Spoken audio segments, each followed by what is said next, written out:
Di ko alam kung anong mali sa akin. I 21 male college student from one of the top rank university in Philippines.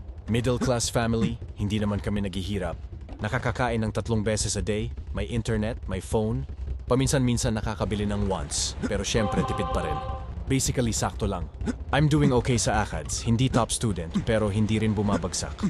May ilang close friends, although hindi ganun kadami. May orgs ako sinalihan. Pero di ako super active kasi parang wala rin akong gana minsan.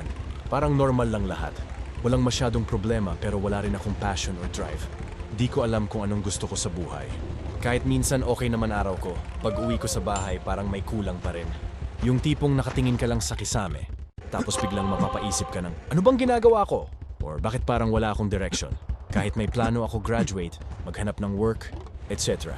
Di ko siya nararamdaman na gusto ko. Parang ginagawa ko lang kasi yun yung dapat. Hindi ko sure kung burnout ba to or quarter life crisis o baka tamad lang talaga ako.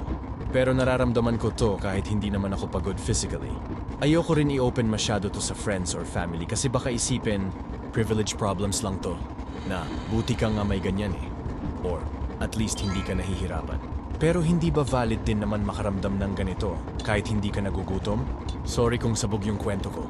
Wala lang talaga akong mapagsabihan. Naisip ko baka may makarelate dito. Ano bang ginagawa nyo pag feeling nyo stuck kayo kahit walang konkretong dahilan?